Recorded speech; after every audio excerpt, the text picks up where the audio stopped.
नमस्कार. नमस्कार. सुस्वागतम. तुमचं मनपूर्वक स्वागत आहे आयकॉन स्टील प्रस्तुत बिल्ड आयकॉन या उपक्रमामध्ये. आणि आज आमच्या सोबत आहेत विकास. इंजिनिअरिंग या क्षेत्रामध्ये पण वेगवेगळ्या टप्प्यांमध्ये आणि वेगवेगळ्या क्षेत्रांमध्ये काम केलेले इंजिनियर विकास कुलकर्णी सर. तर तुमचं मनपूर्वक स्वागत.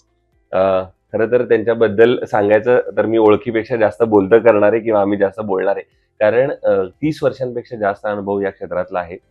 सुरुवात जरी बेसिकली कुठल्याही सिव्हिल इंजिनिअरची ज्याप्रमाणे होते त्याप्रमाणे जरी त्यांनी सुरुवात केली, तर नंतर पुढच्या टप्प्यांमध्ये कारकिर्दीच्या त्यांनी वेगवेगळ्या प्रकारचे प्रोजेक्ट हाताळले आणि अनेक प्रकल्प त्यामध्ये यशस्वी केलेले आहेत. या सगळ्यांबद्दल बोलणार आहे. पण सुरुवात मला अशी करायची की बिल्ड आयकॉन हा उपक्रमच असा आहे आयकॉन स्टीलचा, ज्यामध्ये आम्ही तुमच्यासारख्या तज्ज्ञ व्यक्तींकडून काहीतरी चर्चा घडावी या बांधकाम विषयाविषयी, इंजिनिअरिंग क्षेत्राविषयी, आणि त्यातून काहीतरी सकारात्मक बदल आपल्याला घडवता येतील का, किंवा येणाऱ्या पिढीला तुमच्या अनुभवाचा काहीतरी फायदा होईल, एवढाच फक्त या बिल्ड आयकॉन चा पूर्ण उपक्रमाचा मेन मुद्दा आहे. तर त्यामुळे आपण थेट चर्चेला सुरुवात करूया. आधी मला असं विचारायचंय, तुमचं शैक्षणिक जीवन, त्याच्यानंतर महाविद्यालयीन जीवन आणि सिव्हिल इंजिनिअरिंग हे फील्ड निवडण्यामागची प्रेरणा कुणाची होती? कारण बऱ्याच आता तुम्ही तर 25-30 वर्षापूर्वीची घटना आहे, तर त्यामुळे बऱ्याच असं होतं की कुणाचं तरी काम बघितलेलं असतं, कोणतरी आपल्या समोर मॉडेल असतं किंवा घरात काहीतरी चर्चा आहे. असा तो प्रसंग आम्हाला हवाय की कोण असं प्रेरणास्थान होतं ज्यामुळे आपण सिव्हिल इंजिनिअरिंग मध्ये आलात, काय सांगाल? माझं बेसिकली शिक्षण सगळं आमचं अमरावतीला झालं, कारण वडील अमरावतीलाच होते. बरोबर. आम्हाला कॉलेज झाल्यानंतर काय करायचं हा मोठा प्रश्न होता, कारण का आमच्याकडे कोणी म्हणजे इंजिनिअरिंग फील्ड मध्ये कोणी यायचं नव्हतंच. आमचा फक्त मामा जो होता, मामा सिव्हिल इंजिनियर होता. त्याच्यामुळे त्यांनी सगळ्या जेवढे काही भाचे आहेत त्यांना सगळ्यांना त्यांनी ते काय करायचं तर सिव्हिल इंजिनिअरिंग, बरोबर, सिव्हिल इंजिनिअरिंगच करा म्हणून सांगितलं. बरोबर. मग त्यापासून आम्ही मग तिथे पॉलिटेक्निकला ऍडमिशन घेतली. Very good, very good. पण त्यांनी सांगितलं आणि तुम्ही ऐकलं आणि तुम्हाला वाटलं पण की हे क्षेत्र आपल्यासाठी जमू शकेल भविष्यात? हो, त्यावेळेस तेवढं काही समजत नव्हतं. त्यावेळेस मग जसं जसं इंटरेस्ट वाढत गेला, बरोबर, त्या अनुषंगाने मग आम्ही शिकत गेलो. बरोबर, बरोबर. दुसरं मला पहिल्याच, आता आपण थेट बांधकाम क्षेत्राविषयी किंवा इंजिनिअरिंग या फील्ड विषयी डायरेक्ट आपण चर्चेला सुरुवात करूया.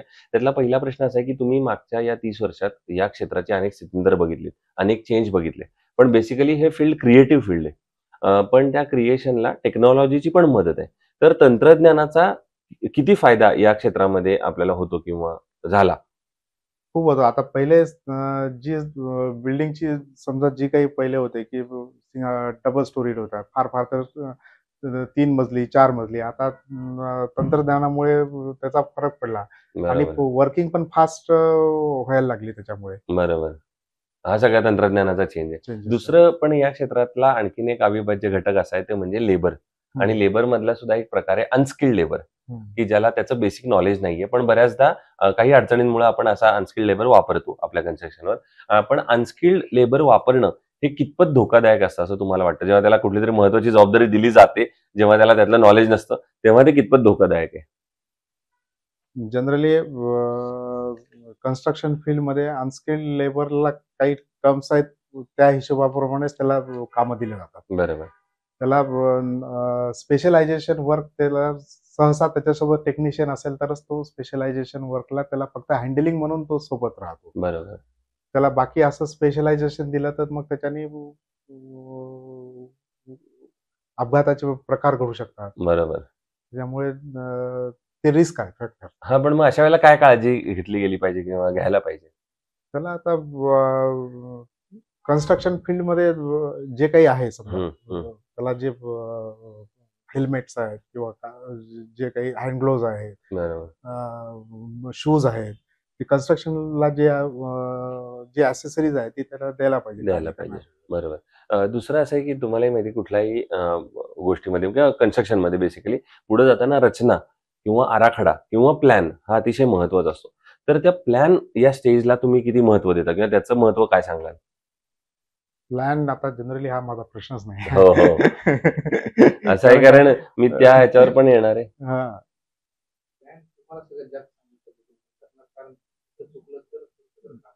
नाही, प्लॅन म्हणजे हा याच्यामध्ये खूप हे आहे. पण कन्स्ट्रक्शन फील्ड मधल्या माझा प्रश्न पुन्हा एकदा, कारण टेकसाठी रिपीट करूया, की कन्स्ट्रक्शन मध्ये जेव्हा आपण कन्स्ट्रक्शनला सुरुवात करतो, त्या निर्मितीला सुरुवात करतो, तेव्हा आराखडा किंवा रचना किंवा प्लॅन हा अतिशय महत्वाचा असतो. त्याशिवाय कुठली निर्मितीच होऊ शकणार नाही. तर त्या प्लॅनचं महत्व कन्स्ट्रक्शन इंडस्ट्री मधलं काय सांगाल? तसं बेसिकली जी ते बिल्डिंग बनते त्याच्या पहिले सॉइल टेस्ट होते. बरोबर. सॉइल टेस्ट होऊन त्याचा सॉइल टेस्ट नुसार मग त्याचं ग्रेडिंग ठरलं जातं. कॉन्क्रीट त्याची डेप्थ ठरल्या जाते. बरोबर. कन्स्ट्रक्शन लाईन मध्ये मेन म्हणजे पहिले जिथे कन्स्ट्रक्शन होतं तिथं ते सॉइल टेस्ट सगळ्यात महत्वाची आहे. बरोबर. पहिला आराखडा तो आहे प्लॅन मध्ये. नंतर मग जे तुम्ही कन्स्ट्रक्शन वर्किंग साठी जे मटेरियल वापरता ते स्टील आलं, सिमेंट आलं, बरोबर, पुन्हा सँड आहे, ग्रिड्स आहेत, ह्या सगळ्या महत्वाच्याच गोष्टी आहेत त्याच्यामध्ये. बरोबर. आणि त्याला जास्त महत्व आहे कॉन्क्रीट स्ट्रक्चर. अच्छा. या सगळ्या बरोबर मी जसं सुरुवातीला इंट्रोडक्शन मध्ये सांगितलं की तुम्ही बेसिक सिव्हिल म्हणजे रेसिडेन्शियल प्रोजेक्ट नंतर एक खूप मोठा चेंज होता.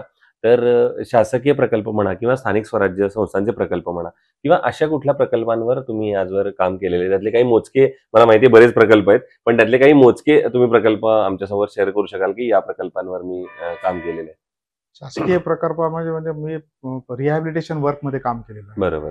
बेसिकली सिव्हिल इंजिनियर असल्यामुळे मी सिव्हिल वर्क मधल्या पेक्षा ज्या शासकीय बिल्डिंग्स आहेत त्याच्यामध्ये जे काही 30-35 वर्षापूर्वीच्या ज्या बिल्डिंग्स आहेत, बरोबर, त्याच्यामध्ये जे काही जे लिकेजेसचे प्रॉब्लेम आहे किंवा त्यांची जी स्ट्रक्चरल ऑडिट मध्ये जे काही फेल्युअर्स गेलेले आहेत जुनं झाल्यामुळे, करोजन झाल्यामुळे, स्टील करोजन झाल्यामुळे, त्याचं स्ट्रेंथनिंग वर्क आम्ही कामं केलेली. बरोबर, बरोबर. ती यामध्ये तुम्ही एक्सपर्ट आहात. पण ती कुठली कुठली कामं साधारणपणे काही मोजकी कामं सांगता येतील का या रिहॅबिलिटेशन मधली? तुम्ही रिहॅबिलिटेशन मध्ये कॉलेज बिल्डिंग आहे, लॉ कॉलेज आहे, अच्छा, जिल्हा परिषद बिल्डिंग्स आहे, पुन्हा रेल्वे स्टेशन आहे इथलं, पुन्हा इथे गोविंदबाग म्हणून गुरुद्वाराचा याचा लेझर शोचा जो आहे, बरोबर, त्याचं काम केलेलं आहे. बरोबर.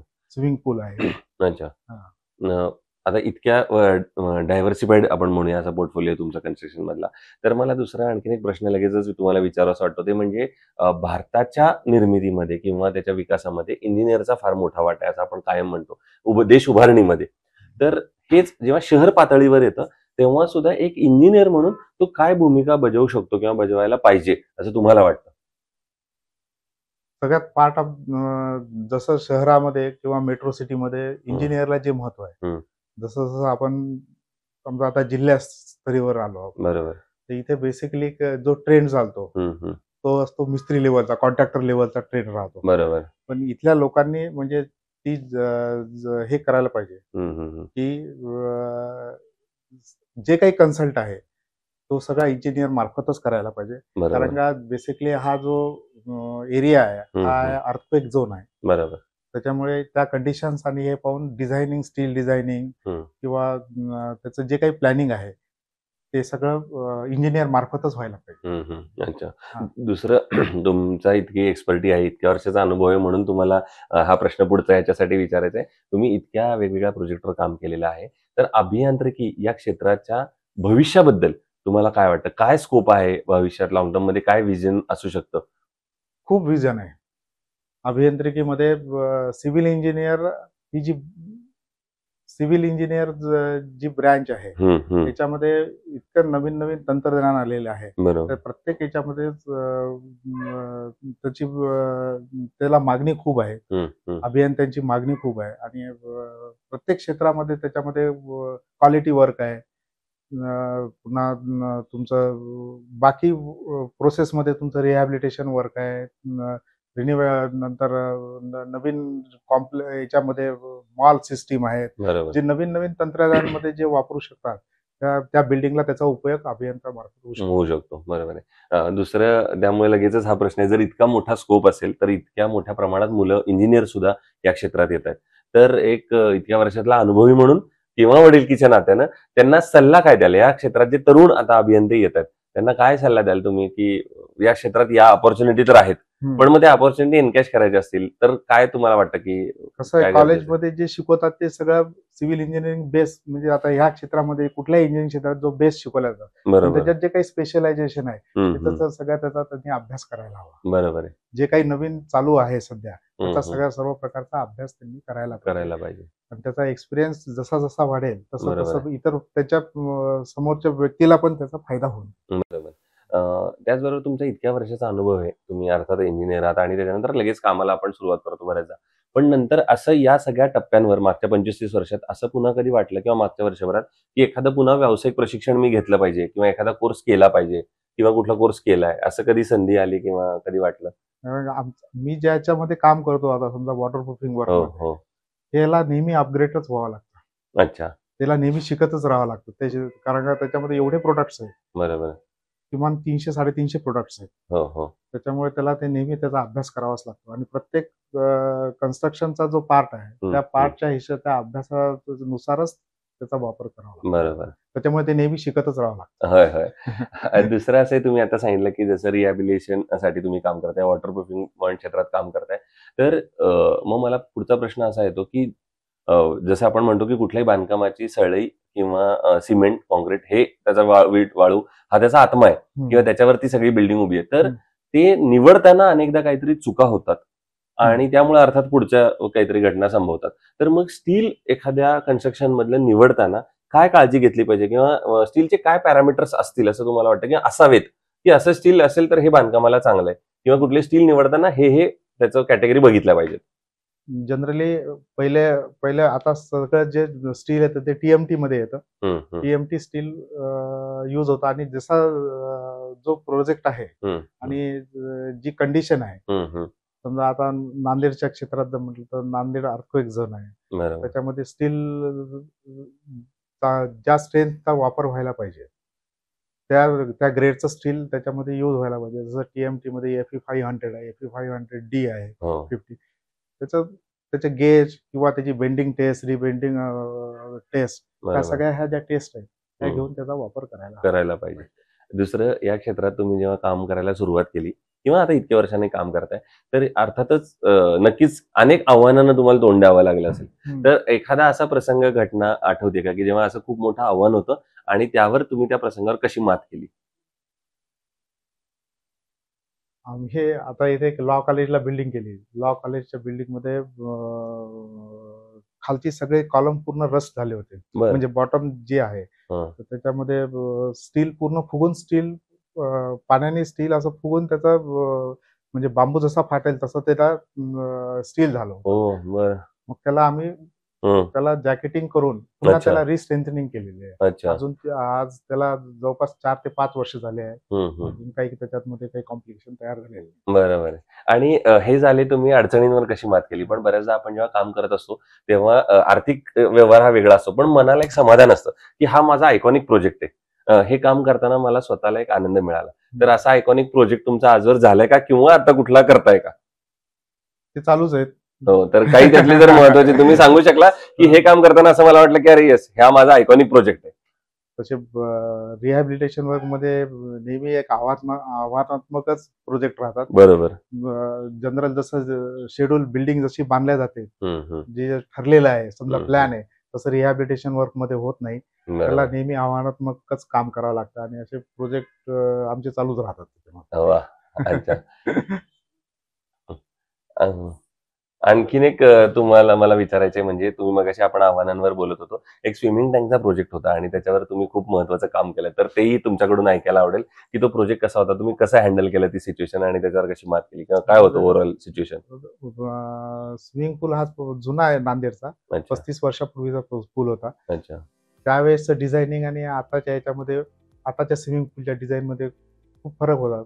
त्यावेळेस त्यांनी आतमध्ये एक्सपान्शन जॉईंट्स वगैरे दिले होते. अच्छा. जनरली पुलामध्ये एक्सपान्शन जॉईंट करण्याची हिंमत आता कोणी करत नाही.